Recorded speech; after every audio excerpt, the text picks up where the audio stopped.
All right, folks, let's talk about what should prove to be a pretty catchy topic: how to beat carb addiction, or as I like to refer to it, how to eat sugar and not get fat. A topic that should not be a topic if you're doing an intermittent fasting plan because your feeding is time restricted. You should not be struggling with this, but sometimes it's good to have a little more understanding on exactly what you're eating and how you prioritize eating, which is kind of what this is. So we're going to talk about some of my food choices, why they're my food choices, how they can be yours, and what you can do in your relationship with carbs. Now, I say relationship with carbs because that's exactly what the problem is here. The lock is you have a rotten relationship with sugars and fats. Fats, first of all and foremost, but also fats as well. So a rotten relationship with sugars and fats go together because fats and sugars are competing fuel sources. So the real struggle is what you're putting in your body to fuel you. And that's what's kicking back inside you, and you're finding that it's difficult. So the lock is you have a rotten relationship with sugar, and that's always the way it is. I find with obese people, your relationship with sugar has been tampered with, because over the years you have learned to use sugars to cope with stress, to cope with depression or boredom. You've basically been using the wrong tool for the job.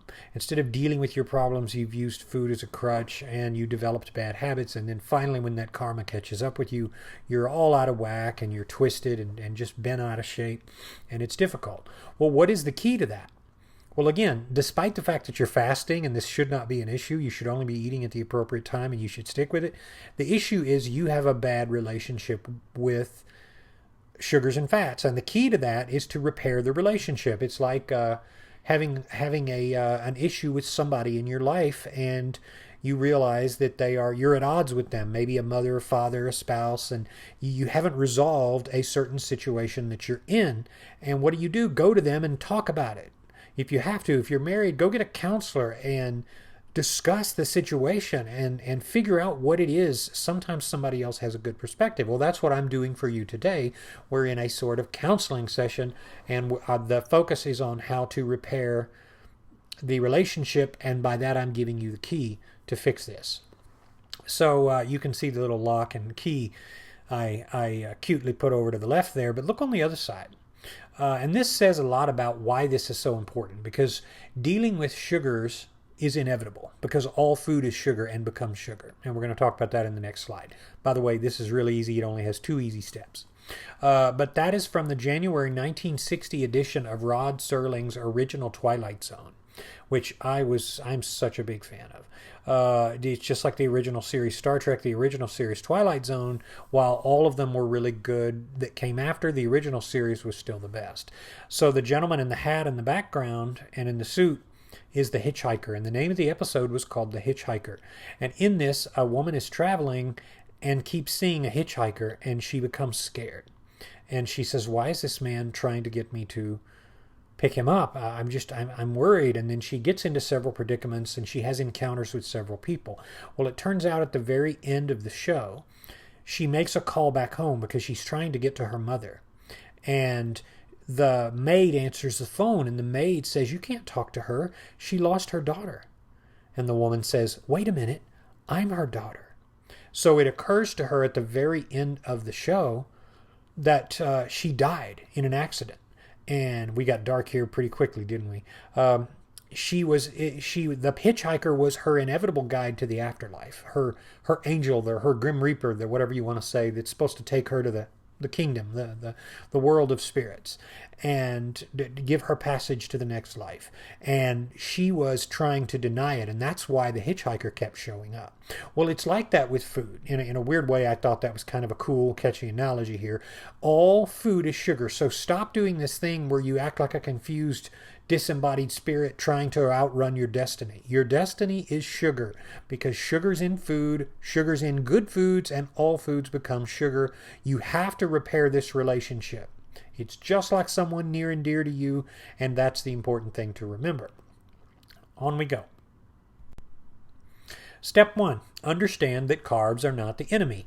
And if I haven't made this point clear already in this presentation today, let me do so again now. All foods get broken down into glycogen. They get stored in your liver. They get stored in your muscles. They get stored in most of the cells in your body. And if you have too many of them, they get converted to fat and stored in your fatty tissues. However, that is very difficult to do, and we're going to see that in a minute. Sugar is not a drug. Looking at you, Mark Hyman, and all of you anti-sugar doctors out there. Wait, don't turn me off. Those of you who are low carbers, it's okay. But people shouldn't say this, because sugar is not a drug because your body needs it. And you don't say that your body, just because you can become addicted to something, doesn't mean that you need it, that it's a bad thing if you don't have it. Because a drug is something you don't need that addicts you. Crack, heroin, cocaine, all of that stuff is a drug because it's superfluous. And it's not true, by the way, that sugar's makes you higher than cocaine. That's incorrect. That's why you don't see people develop bad habits around it, sure enough, but that can happen with anything. It can happen with sex. It can happen with any sort of thing you can become addicted to. Too much exercise, spending time away from home, your job, but those aren't drugs, so people should not use that. Sugar is something you need. All food gets broken down ultimately into glycogen. Carbs provide glycogen for optimal physical performance. Carbs are the optimal first fuel source. Now here again is something where low carbers are going to go a little bit crazy. They don't like me saying this. They're going to realize that they're going to say, oh, well, fat is the most efficient fuel. That's not true. And it's obviously not true because people don't live in ketosis. They don't live in a state of burning fat unless they're in a strict diet. And even there, they're not going to go into strict ketosis unless they're doing a very serious keto or low carb program, which I don't recommend because it goes beyond therapeutic ketosis into strict or extreme ketosis, and that's where you start to have your trouble. And there are lots of channels that I can think to mention, but I'll mention just one. High Carb Regenerator is one here on YouTube, where he switched because he had lots and lots of trouble metabolically by attempting to go too hard into ketosis. One meal a day does put you into ketosis, but it's therapeutic ketosis. It's light ketosis. It's good ketosis. So you should not eliminate carbs. And the reason is your first and primary fuel source is carbohydrates.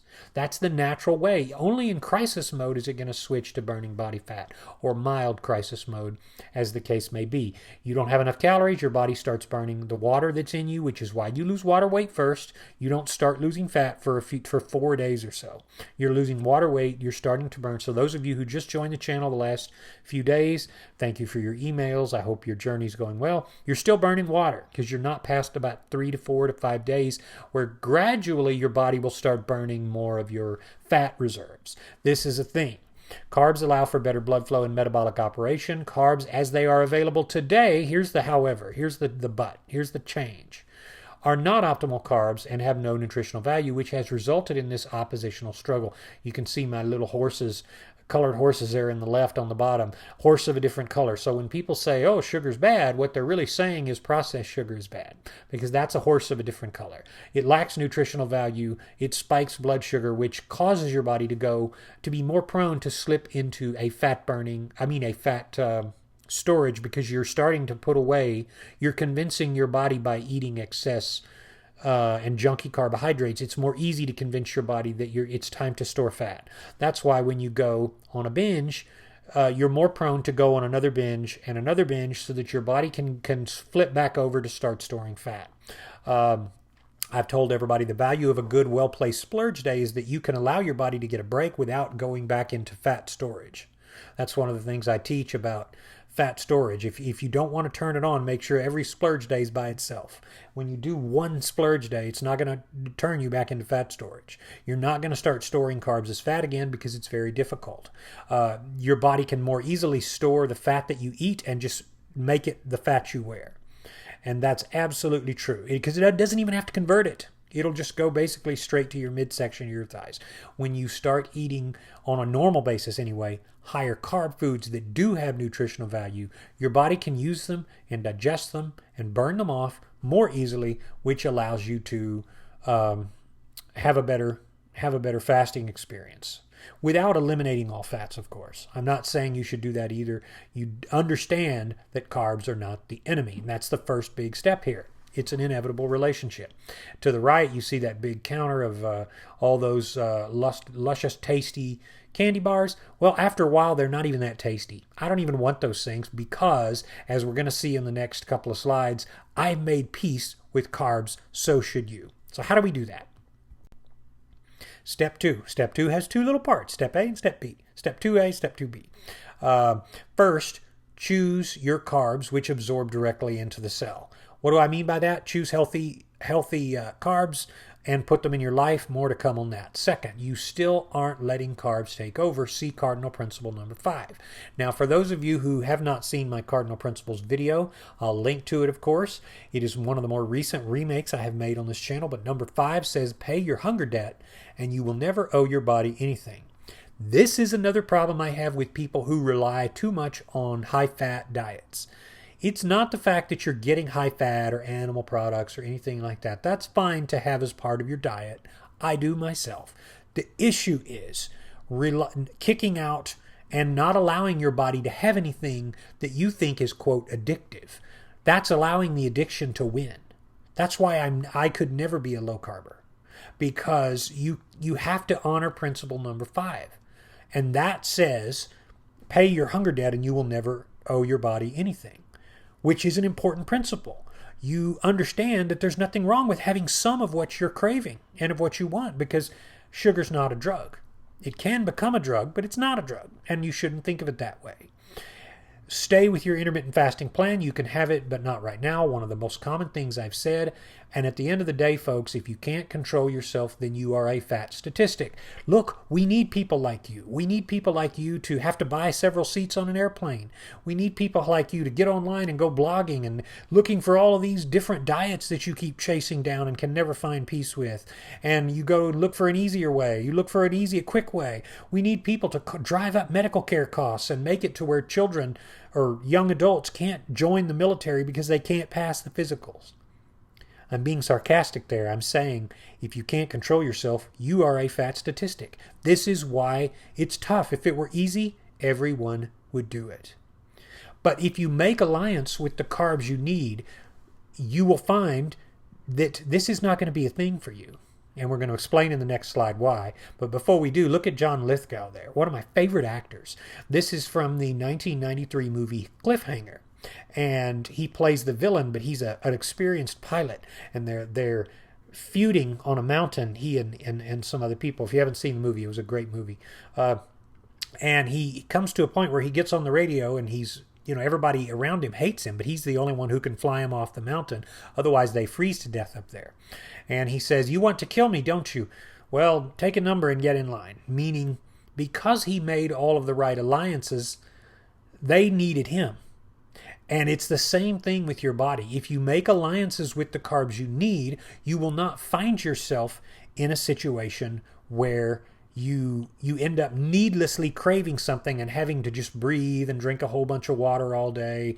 I know exactly how it is, folks. I know how it is to get started fasting, and you're thinking about M&Ms and Reese's and malt balls, and you're thinking about all of the stuff that you quote can't have. But in reality, it's just that you haven't mastered your program to where you're making good choices, and that's really the problem there. But if you align yourselves with the right foods, then it'll be much, much easier when it comes to getting rid of the wrong carbs. Step 2B, make your alliance with the carbs you need.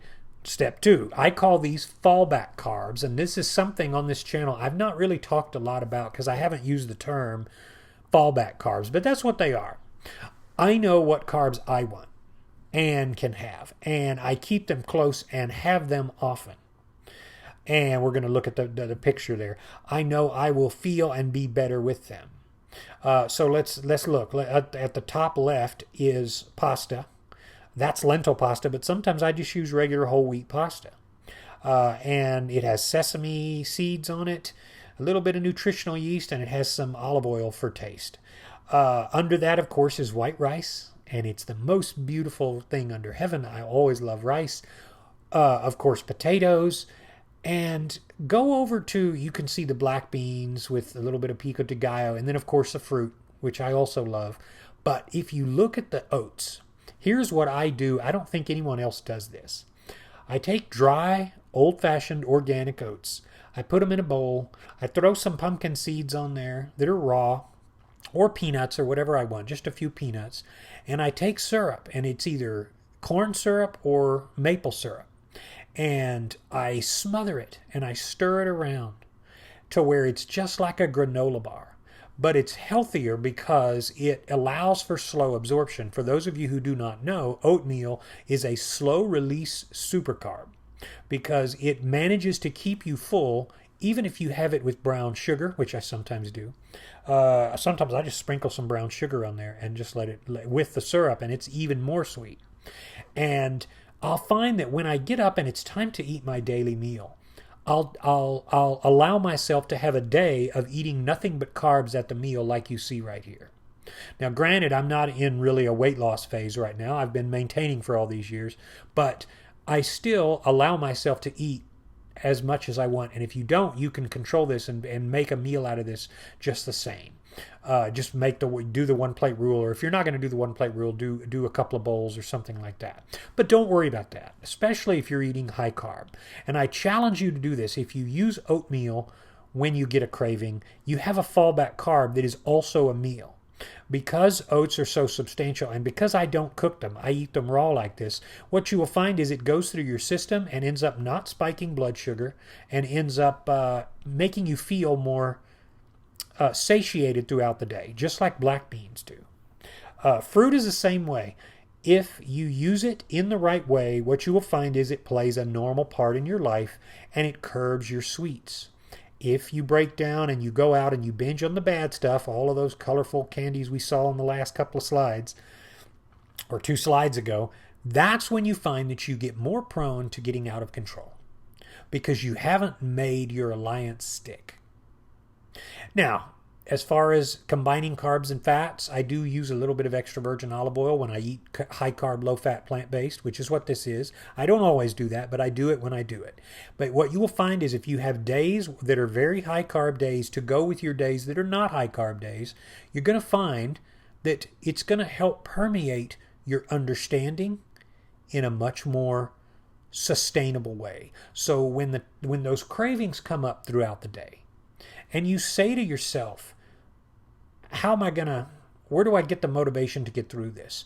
You're going to find that in a weird way, your mind can fall back on those fallback carbs. And you say, well, I'll just have my meal today to include a nice bowl, healthy bowl of sweet oatmeal, or I'll have just nice rice. And the only thing I'm going to put on the rice is salt, or maybe even I might even add some olive oil to that just for taste.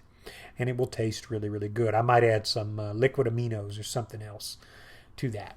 But even though these are simple things I'm telling you, mostly stuff you already know, it comes when you apply this how I'm telling you and you start relying on what I'm telling you, you'll find that it can be a lot more helpful. So let's draw a conclusion here. Once you understand your fears, you fear them to a much less degree. Points if you know what that is a picture of right there. Pause the video and contemplate. All right, you ready? That is a Tarrasque in the Dungeons and Dragons campaign world. And a Tarrasque is like a dragon, but much more evil and vicious. And a Tarrasque is ferociously powerful. It takes an entire campaign of the most experienced warriors to be able to fight them.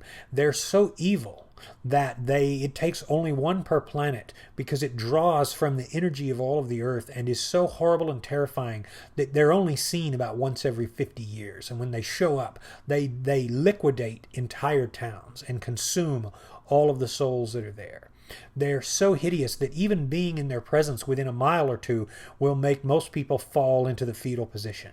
They're so vicious, they're so crazy evil that most people can't, and of course cannot even begin to fight them. So basically they're like a dragon on a project Captain America potion steroid supreme dragon that is much, much worse than a dragon.